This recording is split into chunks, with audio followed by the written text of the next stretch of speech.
He was like, yeah. Or you like see no jumper, and then like his guests will be like talking like this for a while, and then Adam just like shoves it in their face, man.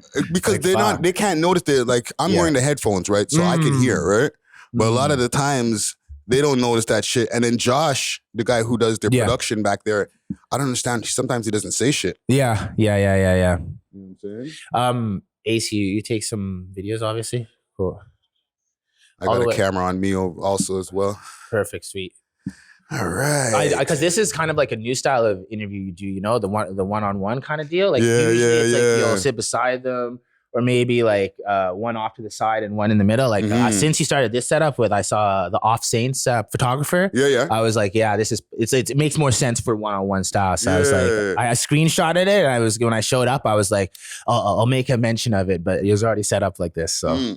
Well, it's good because we're already recording. So. Okay, perfect. I like to do a running start into the pod. Kind of like Button used to do. You know? Yeah, Button. I see Ack gets into it. Back in the days, Combat Jack used to do it. A lot the people do it. The pioneers. But you know, we're back over here, Visionary Art Center, and I'm really happy to be having this conversation because it's like. Interviewer to interviewer, you know what I'm saying? So it's like I don't even feel like interviewer to interviewee. You know what I mean? It's nice to be in a reverse situation here, and I can kind of feel what my guests feel when they come into my show. So this is a nice little 180 for myself. So I'm glad. Thanks for having me in, man. Thank you, man. I appreciate you coming through, man. And for the people who are watching on YouTube, big salute. You know what I mean? Hit the like, hit the subscribe, all that good stuff. And big salute to our sponsors all the time, Astro Pink. You know what I mean? If you know, you know. Shout out Astro Pink. I got a bag right here. Got that gas. Okay. Make sure to check them out on their website, astropink.com or myastropink.com or astro_pink on Instagram. But I have a gentleman here that, you know, I've been watching a lot of his interviews for the last 3 years. And, it's the clubhouses have been going on. And, we've had the person who's been there mediating, just keeping the madness trying, in one place, you know what I'm saying? And I rate it when I'm watching it because I'm like, yo, better you than me, bro. Yeah, it is hectic. I will agree. It is very stressful, but you just go in there and do your best. And hopefully there is some entertainment, and hopefully some people learn 1-2 things when listening. So that's all you can do when you go into those situations. Well, you're doing well, man. And I really appreciate you coming through. So with no further ado, for the people who are in the listening audience, we have Chris Broadcast Wheeler in the motherfucking building. What's going on? Thank you for having me. I'm very excited. I'm going to give you your flowers. I've been watching you since 2016, 17. You kind of gave me a push to get in the game. So like just me coming here is like kind of full circle. So I appreciate you having me in, and excited to get down to this. No, man, I appreciate you, man. And we're getting like near the end of the summer at this point right now, right? Like summer 2022 is pretty much ending. Give me the highlight of your summer or your 2022 period. This year is kind of going to be different for me. It's not so much a highlight. I'd say my highlight is consistency this year because I went in to the beginning of the fiscal year. For me, it was in October. Yeah. I started dropping interviews more frequently out of Abstract. And I said, I just want to be consistent for the entire year and put out as many interviews as I can. And right now, I believe I'm at 28 interviews in 12 months. So I'm just keeping my head down. Now, it's not a highlight, but if you look at it as an entirety of the situation, it's a big accomplishment for me personally. So I salute myself a little bit. There's still a lot of work to be done, but I guess that would be the highlight, the consistency of the year, this year for me. I salute you on it, man. And like, even with doing that, like, what's the process of doing that? So you're doing like a bunch of pre-recorded interviews. So how many interviews are you doing a day? So when I started in October out of Abstract, more frequently, and just after I kind of assembled a team, when I went down in October, I did around 2 a day. Okay. Then December it got up to 3 a day, and then January and February there were some days we were doing 4. So I'd be in the studio for about 11 hours. So it was kind of hard to get all those scripts at once, but I do live out of town, so it's the kind of a process I have to do to stay ahead and keep up with you. Well, shit, man. Like, you're I have my stuff written down, but just off that alone, I'm just so intrigued by that right there, because to me, it's like equivalent of like an artist going in the studio and knocking out like 8 tracks. Well, the thing I always think, because I'm working out of abstract and I see artists and whatnot, it's when I come down for an interview, it's like driving or taking the train down 5 hours. You can't mess up. It's execution time. It's not like I got another shot. So I just try and be as meticulous as possible when prepping for these interviews. And I hope for the best when it comes down. And so far, so good. So, just keep on pushing on. Dope. So let's break it down here. You run Capital Culture Media platform, right? Describe that platform to the people.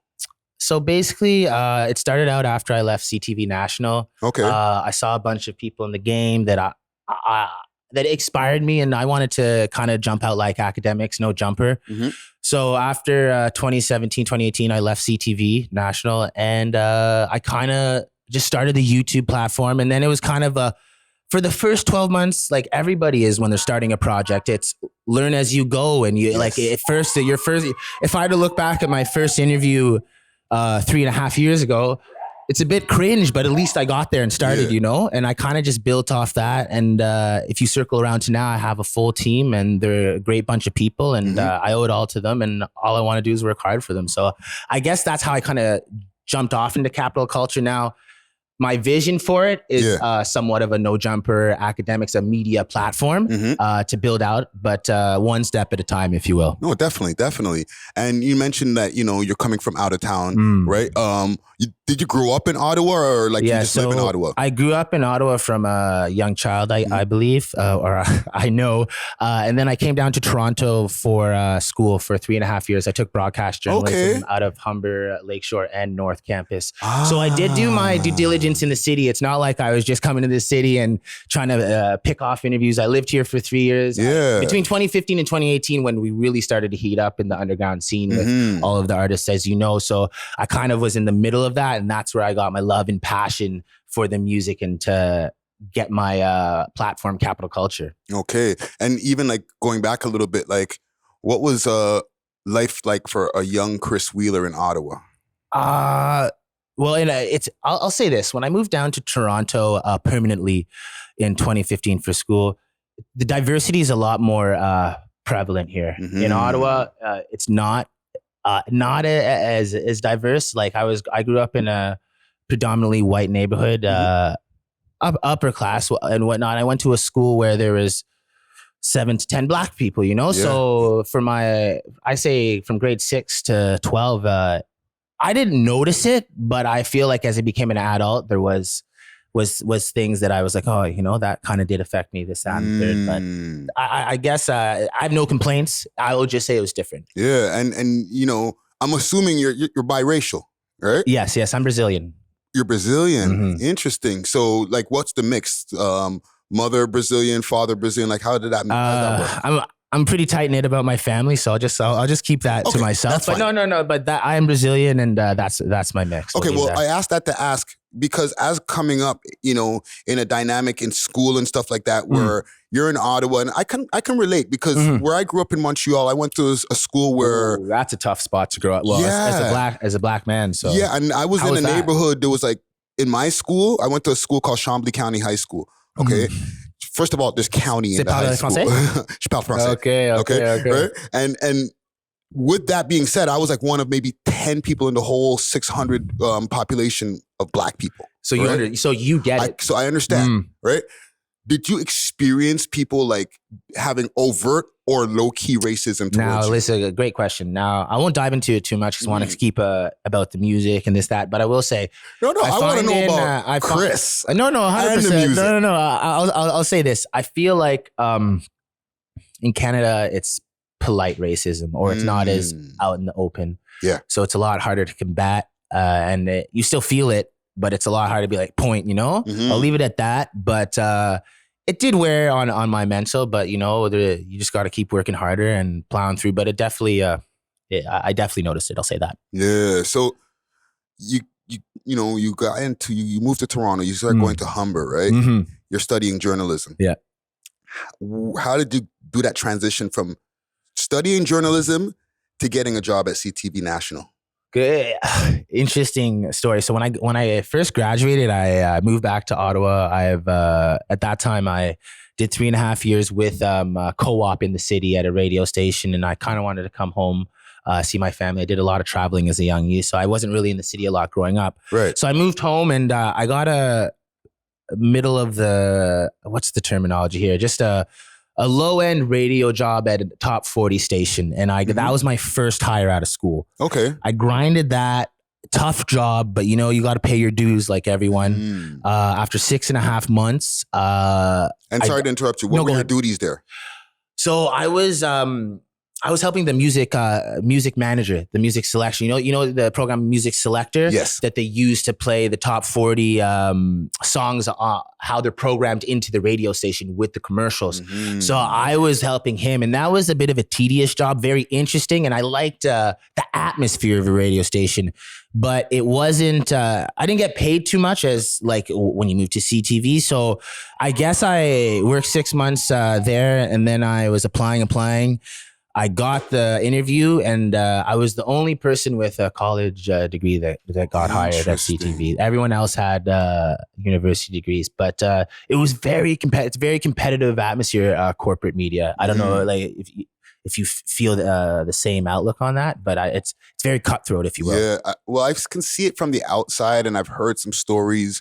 Salute to Brandon Gomez. He did a whole story on City TV and Rogers Media and the different politics that go on behind the scenes over there, and just even some of the harshness that the employees deal with, the on-air people and stuff. Have you had to deal with some of that stuff when you were over there at City? Without, I don't want you to shit on them or anything.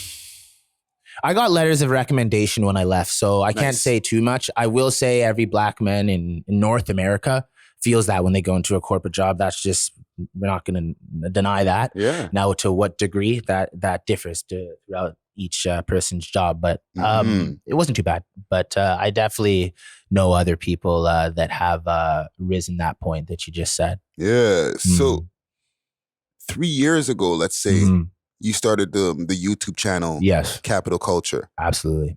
What was that first step like? It must have been a little bit nerve-wracking. It's kind of a cool story. I don't want to get too long into it, but basically I'm living with my girlfriend at the time, and I'm working at CTV, and Smiley, I know, is in Paris, but I know he has a show in Ottawa. So on Thursday night, I'm drinking wine with my girl, and I'm like, you know what? I'm going to send an email, whatever. If nothing comes from it, it's whatever. Yeah. So I send an email, A few days later, I think it's on the weekend or on a Sunday, I'm watching Netflix with my girl. I remember this vividly. And then, the iPhones, how you get an email and it drops down. Yep. So I got a drop down message and it said OLN management. And I was like, no friggin' way. So they was like, we can make it happen. I had 48 hours to get a studio together. Never ever rented a studio in my life. 48 hours to get my camera and mics together. And I pulled it off. And I guess that's how I got started, if you will. So what inspired you to start? To take the plunge even? Entrepreneurialism, for sure. And then to be able to get up and go after neat stories and be your own manager.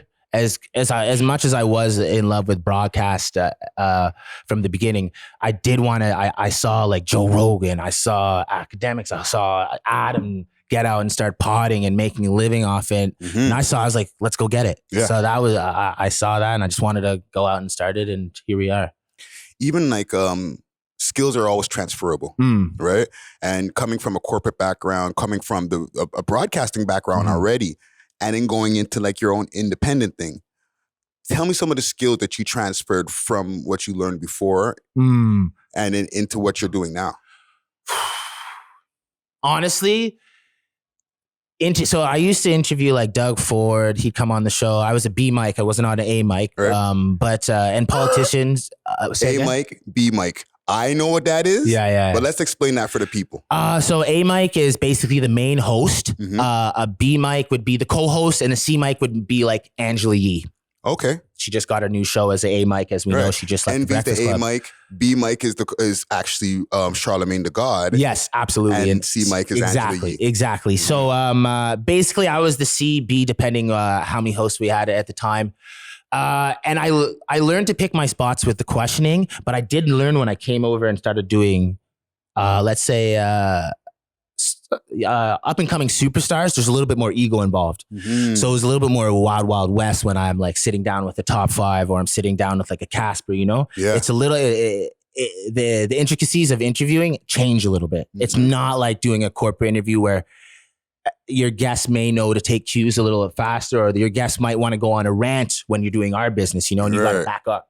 So I think it was just about like finding a perfect median between the two, and then obviously learning more knowledge in the field that I stepped in, because they are kind of different fields, because I feel like they are run drastically differently, corporate and YouTube media, if you will. Well, definitely, especially when you're talking about the hip hop field, there is nuances there's a lot of people who this is their first interview, so they're not media trained, right?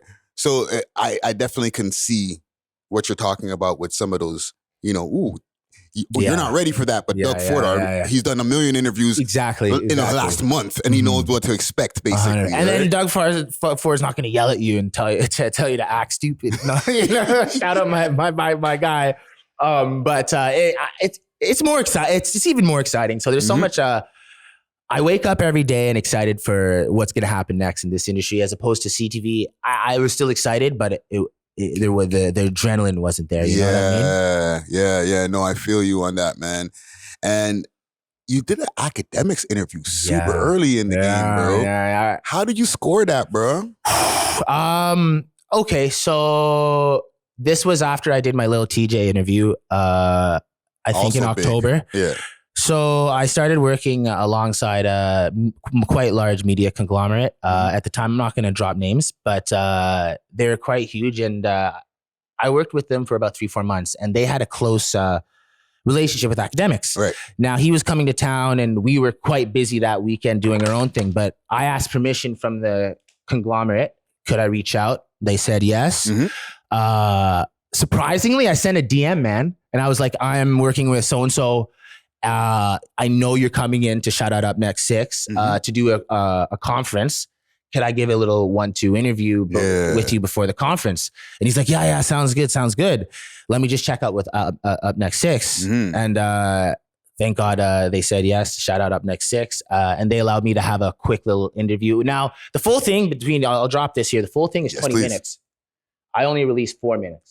So it was long, but the conglomerate only approved the 4 minutes because that's what they thought was good for their image, which is fine. But I have that in the vault for myself to look back on, and hopefully I could swing back around for another one. Just got to keep working hard, you know? Yeah. But that's how I kind of pulled it off.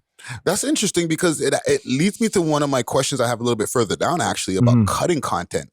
Is that the only time that you ever had to like cut some pieces out of content? Well, you know, and is it always been by the request, or sometimes you make that decision? Well, now that's a very good question in the sense now it's more of a team decision. Back then, I was answering to the media conglomerate, so it was their decision. Yeah. Usually, I always want to keep it raw and uncut. Now, I fight for a lot of my content to stay in, but you know, that's why you have a marketing team that say, no, let's chill on that. Or even as you know, the artist will reach out and be like, listen, that needs to go. Yeah. But then we're sitting there like, buddy, that's the best piece of the interview. And then do we press upload or do we, you know, it's a fine line, you know, like upload and then just watch over your back all the time. yeah, exactly. So I feel like back then, when I was doing, like, let's say I did that Smiley interview for the second time out of Abstract, I had full creative control because then I just had a producer and myself.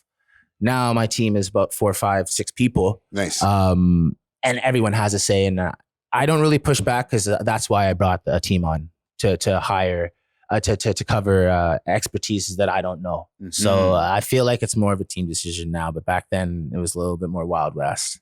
Yeah, I could imagine, man. For like for instance, when I interviewed Young Tory, I decided like that was just me in charge of the content. Now in retrospect, maybe I wouldn't have put out everything that I would have put out in that in interview, But that was an interview where I said, I'm letting it all in. And I asked him out. too, and he's like, yeah, it's cool. Retrospect, might have played it a bit safer, but that's between me, you, and now all of your audience. So, well, let's stay on that for a second. Have you ever released something where like you're like, you got backlash after, like the artist hit you with the DMs like, bro, what the fuck, man? Yo, the interview's getting me fucking problems right now, fam. Can you cut that out, bro? Now, I didn't get to that point. We don't have to say names. No, I wouldn't. If you do, if you'd like to, I would appreciate it. I know. If I was sitting in your chair too, I'd be like, yeah, drop the names too. But I had 3 incidences this year, but it didn't get to the post part. It was like, please, this, that. And we just decided to not put it out. But there was one time where I you know how you take the picture at the end of the interview that I'm sure we're going to do? I posted that and he's like, no, take that down. We'll wait till everything's perfect. And I took it down right away. It was in April. Maybe you caught it. We won't say the name, but I got a big interview in April that I was excited to drop, but I had to sit on it. So I'll tell you. Fuck, you haven't released it yet? No. Since April? I have 3 or 4 interviews that I'm sitting on now. That's crazy. Yeah. So it's just, it's like, I don't know, if the more you can get in the vault, I feel like the more freedom you have to get a little bit more cute with your content. Anyways, that I'll keep that under wraps, but we're working. Little Jules. Okay. What about pulling down a full interview? I've had to do this before. Pulling down? Okay. So like taking a full interview down, like it's not even a piece of it. Like just, can you just take down the whole thing? And I've done this maybe about 4 times.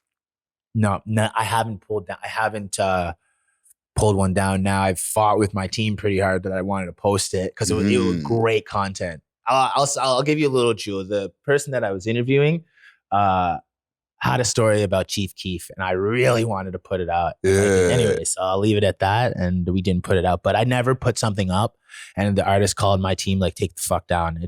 It hasn't happened yet. Yeah. So hopefully we keep walking a meticulous line and it doesn't happen, but it comes with the territory of our game, Yeah, fingers crossed, bro, because it's hard to keep everyone happy. That DM sucks, fam. Like, I've taken down interviews, and it's not about me, but just quick, fast, right? I've taken down interviews because, my image has changed, and I don't want my old image to show. Can you take that down? Because people are bugging me on the street, and they don't like the way they're making fun of the way I look. Yeah, like just the wildest reasons, fam. So beware. It's just like sometimes you just wish those people would have PR teams so you can avoid that before you go into an interview. And that's a whole different ballpark. But. Yeah. No, man, it's good to be trading these media stories here. No, 100%. Right? Trading stories. I get that. Before I get to some of my other questions, you mentioned Abstract a few times, and I forgot to put it out on my list here. Yeah. Abstract, how did you link up with them? I've done some work with them in the past. I got a pretty good story for this in the sense. Please. In 2020, September 9th, I know the date exactly because it was we filmed it on August 10th. We put it out September 9th. Okay. And then Drake reposted the Smiley interview. That's why I remember the date so well. But I interviewed Smiley April 15th, 2019. Okay. 10 p.m. Then August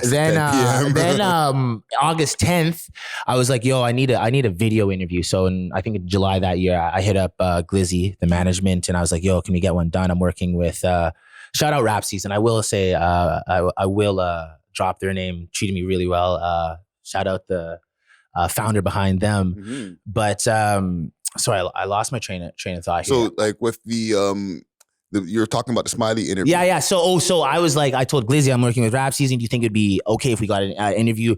Can we please get a video one? Yeah. And he's like, for sure. Meet us downtown 10 o'clock at night, and then we'll drive to the studio. At this time, I'd never been to Abstract, nothing. I show up my producers, drive down from Ottawa, 6 hours. Wow. Check into the hotel, shower, hop back in the RAV4, all 4 of us. I had 4 camera angles, but it takes a team, Yeah. So we drove down, met them at the Hyatt, then drove. We didn't have an address. They said, get behind us and we'll take you to Abstract. And that was my first day at Abstract. I met Ante, I met Melissa, shout out everyone at Abstract really. And basically we showed up at 10. We did the interview. Ante was like, hey, that was really good. And then me and Ante kind of connected from there. And it's been great since then. It's been history since then. That's 100%. dope. So that was 2020 September. So that's when I kind of linked up with them. Wow. You know what? It feels so much longer than that, but it's with COVID and recent, everything, man. right? Yeah. Yeah. No, that's dope, man. And tell us about the process of booking interviews and like some of the obstacles that you might have to deal with. One time, I booked. Do you want to? I can tell the top 5 story if you want. That was please. That was probably the hardest booking process I ever did, just because it was only my 3rd interview and I was new to it. So I called him. He contacted me after he saw me post my first Smiley interview, and he's like, "Listen, I want to do an interview, brother." And he was like one of the hottest artists at the time. I think this was 20, almost going into 20. This is May 1st, 20. It was May 1st, 2019. His birthday, his day after his birthday, he turned 21 at the time, I believe. And we had a contact and yada yada. And I'll be full disclosure. This is my 3rd interview, so there was some compensation, shall we say. So I sent him half the compensation and was like, all right, we'll book it in for this date. Yeah. He calls me the next day saying, bro, we'll just do it over Skype. And I'm like, no. I told him, I'll drive down the next day. I'll see you tomorrow. He's like, okay, click. I drove down the next day. I rented a studio from 10 p.m. to 1 a.m. Shout out 5, great guy, He's like, I'll be there. I show up at 10 p.m. I'm waiting. I'm like, wow, like this is intense. Like I'm interviewing top 5, 12:30, 1:30 a.m. The engineer's looking at me. I'm like, bro, he's like, man, I feel so bad. Like you drove down from Ottawa. He's like, if anything changes, let me know. And we closed down for the night. It was 2 a.m. Wow. I was pretty upset. So I had a few pops after and then went to bed. Then 9:30 in the morning, my phone's ringing. Yo, I'll be at the studio in 30 minutes. Like I own the place. So I call the owner of the studio and I'm like, yo, please open your studio. He's like, I got you, fam. So I drove right back. He showed up at 10:05 a.m. or 10:06, dapped him up, did the interview, and then that was history. But it's just very hard to coordinate sometimes, especially with the bigger artists, because the timing, the interview, the engineer, the space, you know what it is. There's a lot of hassles booking, just generally. No, definitely. It's and even with that interview, that you got to keep the whole thing. No request. Yo, take that out. No. Oh, I just feel like there would have been a request from 5. Fam. Not from 5. Just because I actually presented it to the pages, and they're like, "Yo, I think we should take so and so part out," because I was still new to. I'm still new to the politics. So I don't even get into that. I'm more about the music, but I just was oblivious at the time. So he didn't request it. It was just more of the courtesy of the pages, shall we say. Okay. That's dope, man. Has anything ever... Okay, actually, let me get to this. Yeah, no worries. Because I've had different incidents myself. And I've talked about them publicly. Maybe not who, but I've talked about it publicly where rappers just come at me super left in the DMs. Yeah. They're like, yo, goof. Yo, that thing that you posted, right? Yeah. Have you ever received like somebody could come at you crazy left? No. Really, I guess the April situation was the closest thing, and I'll have to credit my team because there's a formula we go through. There's a process where we review every piece of content before it gets posted, so we avoid a lot of those situations. Yeah, and I'm not about that smoke, yo. So I hope that day never really comes. But at the end of the day, you just try and be as professional as you can, and if you're as professional as you can, then they can respect that, and hopefully they follow too. Like you follow with action, not words. So if you set the standard and you set the kind of atmosphere when they walk in, they know how to treat you, and as long as you give them the respect, then you receive the same respect back. That's dope, man. That's dope, man. And has things ever gone left behind the scenes? Because I'll give you one first. Yeah. Like we've literally had live podcast where I've had to throw somebody down the fucking stairs at a fucking Youngster down. Not here, because these are steep stairs. Youngsterdam stairs are steeper, bro. Oh my God. You know what I'm saying? Let me rephrase it. I didn't throw him down. He got to run down, but I gave him a good kick before. So he went down real quick. So I'm not. But he wasn't injured. Okay, he wasn't injured. How much notoriety did this artist have? I want to ask. It was an artist. It was an artist. It was just somebody acting crazy. We're doing a live podcast. Okay. And I don't want to retell the whole story. Them. But yeah, I had to regulate. You had to fresh and fit them. Right? He was trying to. He was almost. Was he intoxicated? He was intoxicated. He was super intoxicated. He pushed one of my staff members, and I was not having that, fam. You serve drinks here? I seen red. You serve drinks here? No, this was at the Youngsterdam Lounge. Got it. There was a live podcast going on at the time. I don't even think they were serving drinks there. He probably I was trying to slide for a drink right now. But we always got drinks on deck. No, all good. But I say all that to say, have you ever had anything behind the scenes where you're like the cameras are off and you're like, okay, awkward. Yeah. Oh. Shout out to our sponsors, Astro Pink, always coming with that loud. Check them out on their website, myastropink.com, or you can hit them up on Instagram at astro_pink. If you know, you know. Oh, okay. So we give dumb gifts. It's a segment that we do. We give surprise joke gifts. Yes. And we had I won't say names, but we had a girl with quite a large following on during the summer. And we ran her through this gift segment that we have called The Third Wheel, sponsored by Snow Allure Premium Vodka. They got me drunk the whole summer, so shout out them. But we gave her gifts. And when we were giving her gag gifts on camera, we kept as much as we could in. She, like, live on camera, she's like, what the fuck is this? I gave her a fly swatter. I gave her anyways, I don't go into many more, but I gave her a bunch of silly gifts, and she didn't react well. Anyway, like, and most people they do react well, but I'm noticing when both of us get those higher level interviews, the gifting gag needs to stop a little bit until maybe we gain more clout as media platforms. Because if we work with someone up there, we got to kind of work with them, you know? But if we're working with someone like here, it's like we want to get the best content out. So I'm a little bit more cutthroat about how I go about it. Yeah, no, definitely. You got to deal with everybody has nuances, basically. You know what I'm saying? And like Clubhouse. Oh, I call that the Shark Tank. How do you deal with it, bro? You're a very patient man, fam. Give me your process. I'm gonna have to credit that to my upbringing, in the sense that I know the people I'm on Clubhouse have a job to be entertaining. Okay. I would never take anything personally that someone said on Clubhouse to me. They don't know me personally. They don't know. So I'm not gonna take act stupid Wheeler. You know, I think it's funny. It's facetious. It's banter. So as long as it doesn't get too malicious, all good in the hood. I just want it to run as smoothly as possible, so people can get the listeners, the 300 to 700 listeners that we have weekly. Shout out Keep Six Solid. Yes. Can learn something and take something from it. You know, I want to be funny and I want to hear some chirps back and forth and whatnot. Everybody does. Hey, Jerry Springer was on for 37 years. That's the reason why. So that is necessary in a show. But at the end of the day, like, it's a fine line and a fine balance. And how do I keep it so cordial and not kind of wild out and let it get to me? I'll credit my team again, and my journey is getting more mature as a man.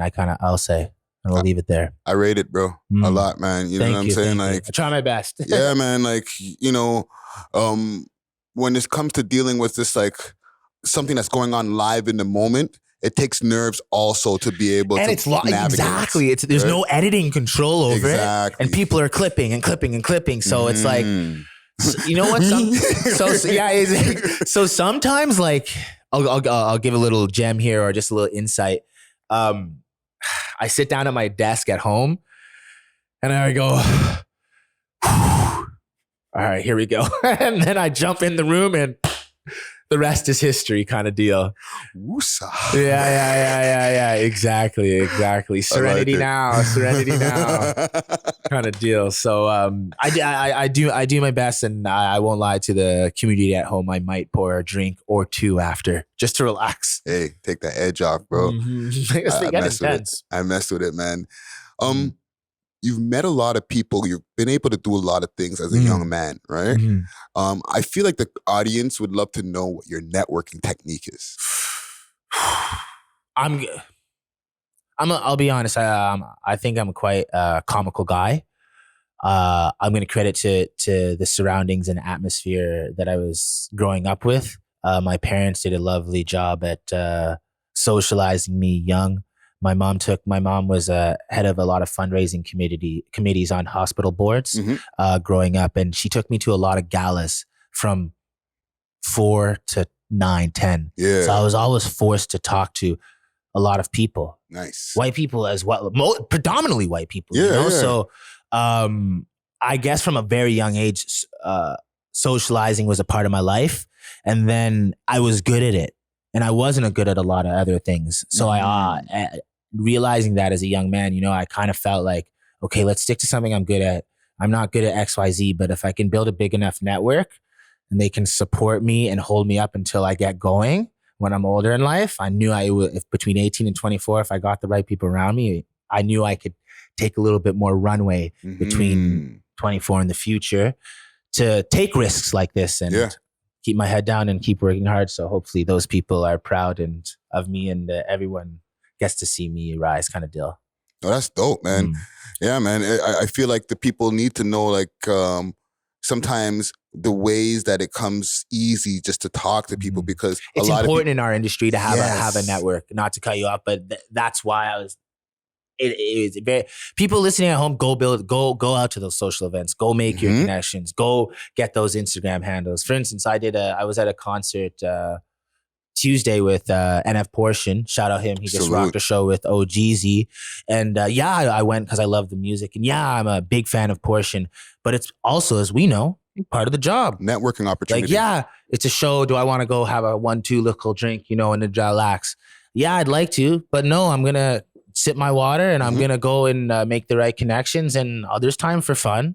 But those things, you got to go to those events and you got to rub shoulders with the right people, we'll say. Yes, this is a fact. Couple more questions I have here before we get off of this. Okay. Are we gonna get mixy? Oh, sorry, that was my fault. I'm trying to stay out of the mix now, man. You know what I'm saying? I'm mix free for 2023, fam. Okay. But Toronto, right? Which is a mixed up place in the first place, right? 100%. Who do you think got next? I've been asked this question all weekend at Rolling Loud by executives, different people. But who do you think got next? Personally, there's a lot of talent. I'm not going to say one particular name, but I'll give you Give me a few names. I'll give you a top 4 or 5. I feel if 3M French keeps grinding, he's up. I feel if Duvey's there. Yeah. It's just for him, for him, he has to push through. So I'll add him. Who else? Pangs is up next for sure. I want to Casper when he comes back on road. If he stays, K Money's coming out. I feel like the city has a lot of potential. 5 was knocking. Yeah. So I'll leave it at that list. Those were the guarantees. Off the top of my head. There are a lot of other ones, but we can't ignore Moolah either. Yeah. And then you got to realize Toronto. I feel like everyone that was on stage at Rolling Loud, there's a reason for it. So everyone that was on stage at Rolling Loud, keep working. You're right there. Like you just had Tay Lee in, and she just got co-signed by Bia. Yeah, like this, we're working. Toronto is working as a whole, and I love to see it. So hopefully everyone can break through the border. There's only like 20. I feel when I see Rap Cap TL post every week, there's 25. Why not all 20? All 20 to 25. There's 200 to 300, 1 to 200 American artists popping and making money. At least. So why can't me? I feel like the whole city could be up next. So I'll leave it at that. Yeah, no, I can accept that answer there, and I think the audience can as well. What is the full evolved vision for Chris Wheeler's career? This is a little dangerous question, but I do want to have a successful media conglomerate such as No Jumper or Akademiks, or even like the I Am Athlete podcasts. Personal goals, Yeah, like when Chris Wheeler's at the top of the mountain. Can I be honest here, boys? Yeah. Okay. I'm a huge Drake fan, you know? So for him maybe to reach out and give me a look, you know, he did repost, you know, he was in a Clubhouse room. I'm looking at you right now. He follows your page. So I'd like something like that to happen. Now that's a secondary goal, more personal for me. Now, if I get that other one that I just said and have a successful media conglomerate and I can raise everyone who's invested time around me, that's a win for me too. Yeah. Personally, me, you looking, the first thing I Drizzy interview. So I'm not so much just a look, you know, a follow to the page, you know. But other than that, I'll keep it short and sweet. But that's something I definitely work towards. But again, secondary goal. Okay. Yo, Drizzy Drake, you hear that, right? Yeah, there you go. Anything else you want to... Actually, you know what? I'm going to give you my Friday Ricky Dred question. I'm making sure everybody gets this question, okay? I'm calling it the Friday Ricky Dred question. Of the day. It's a full-on spectrum question of your life, right? Sounds good. Because, you know, as a young man but you've done a lot of things, you've been through a lot of different doors. What's one thing that you wish you knew then that you know now? Buy Bitcoin. I'm just joking.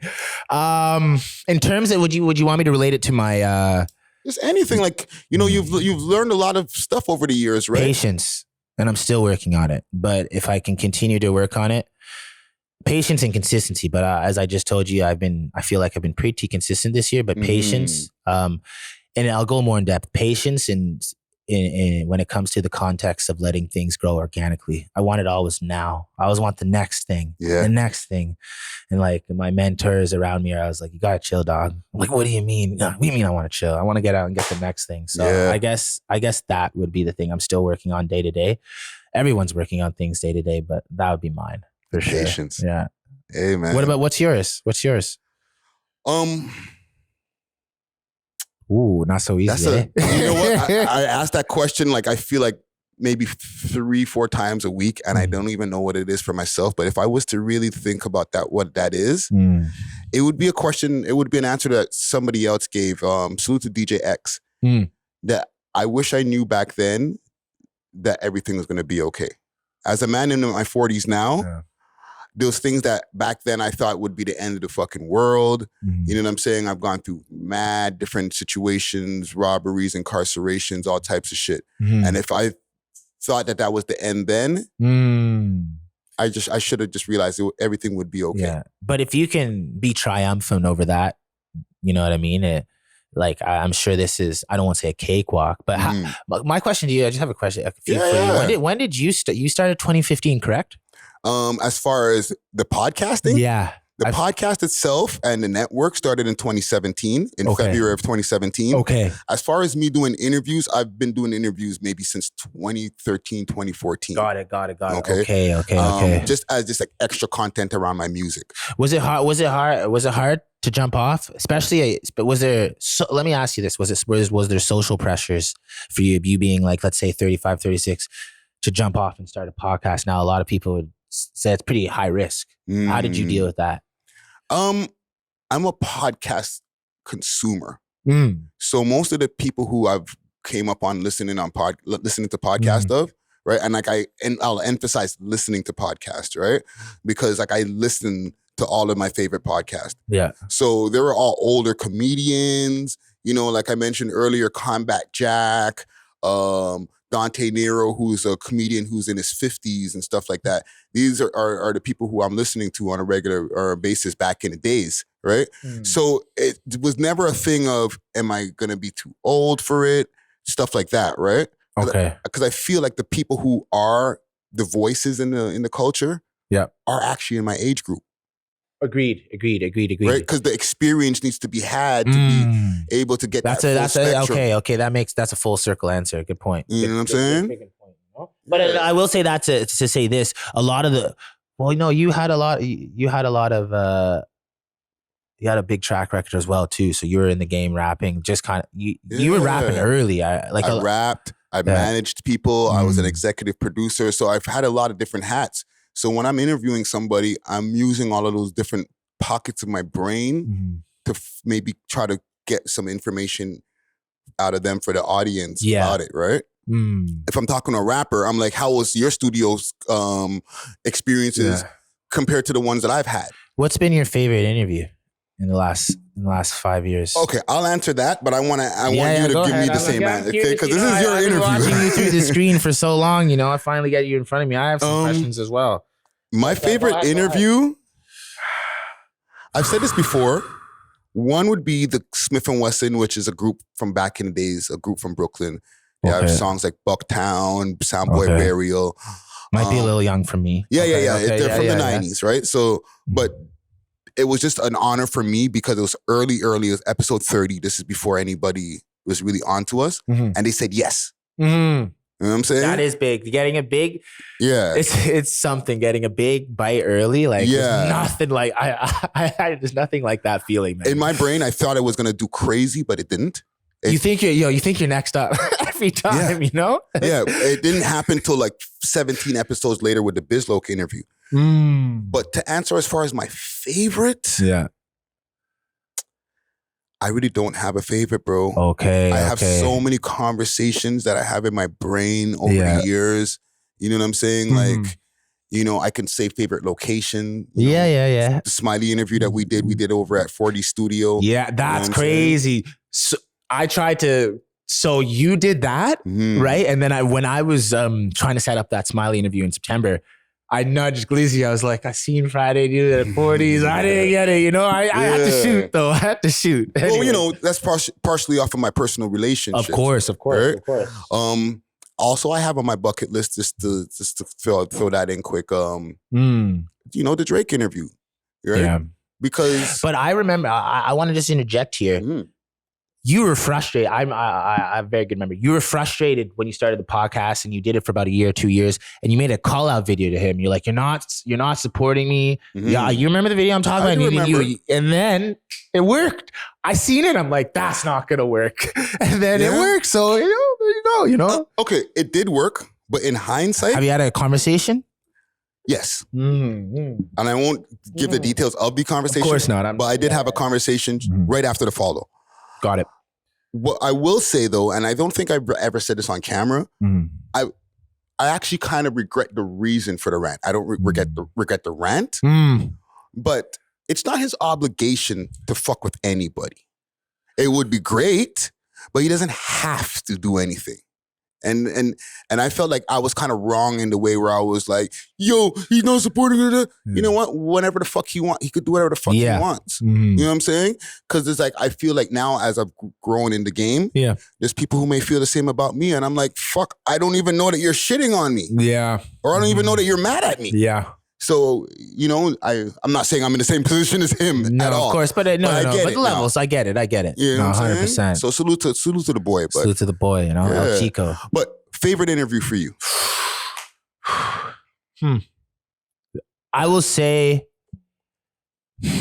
I base this off of a fact of one of my first broadcast journalism teachers. His name's Paul Cross. Shout out Paul Cross.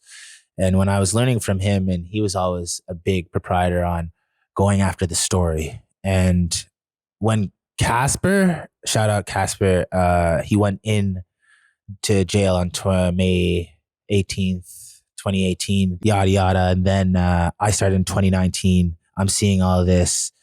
Then throughout my networking, Casper's friend, I won't say who, from his hood follows me. I don't know him. He's like, yo, I'm Casper's friend. And everyone says something in this industry. So I looked at if Casper was following him, low follower account. He's like, yeah, me and him are boys from back in the day.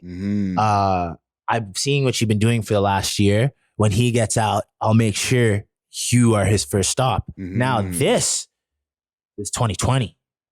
I just did the interview in 2022. So I sat on that connection for 2 years. It was a great story. The reason it's my favorite interview is because of the story behind it. And the questions I got to ask and the vividness and the reality of the story I was kind of telling in that interview. So I'll say just because of the story and how intense it was, that one because I felt like I was Gayle King in 60 Minutes in the hotel room asking those questions. So that's why I got my adrenaline going, and I hope to have a lot more interviews like that. So I'd say that one. No, that's dope, man. That's dope, Appreciate man. it. Do you have any parting words that you have for the audience that you want, or anything that you want the people to know of what you got coming up next? You know what I'm saying? Any bombshells you might have for us? Interviews in the vault that you want to let us know about? Shit like that. I look off to my team to make sure, like, not all of them are here, but you know, they're like, I guess I do have a lot of interviews coming out. I'm gonna stay consistent. Everyone that has been supporting me, I appreciate that. Snow Allure, Quad Zinc, Snow Allure with the vodka, Quad Zinc with the gas. I just want to say thank you to them. I'll keep putting out content, and I hope I don't let you guys down, and I hope you enjoy the stuff I put out. Same to you, man. Keep doing your thing. Thank you. You were an inspiration to get me started. So here I am on your show. So it's full circle. So I appreciate the city, everything it's done for me. Shout out Keep Six Solid. Shout out Six Buzz. Shout out all the big media outlets in the city that are doing their thing, that at the end of the day do uprise the fundamentals of the city and the music industry. And that's what we need to cross the border. So shout out everyone that's doing their thing. Keep working hard. 2022 and 2023 is going to be our year. Christopher Wheeler out. Facto. Yo, man. Listen, man. Drops mic. You know what I'm saying? Hey. Listen, man. A dope one. Another one in the vault. Make sure to follow. What's your Instagram quick fast for the people? It's Broadcast Wheeler. And then shout out, follow my management team, Uniclify, and my sponsors, Snow Allure Premium Vodka and Quad Zinc only. If you can put their ads right here. Got you. It'd make me look good and maybe get some free gas, you know? Hey, I got you. I got you. Yes, man. And there it is. Another one in the vault. Big salute to our sponsors, Astro Pink. Hit them up on their Instagram, Astro_Pink, or on their website, myastropink.com. Hit the subscribe, hit the like, share this across all your social media platforms. Another one in the vault. It's your boy Friday Ricky Dred, and I am off of this. Deuces. We love hip hop.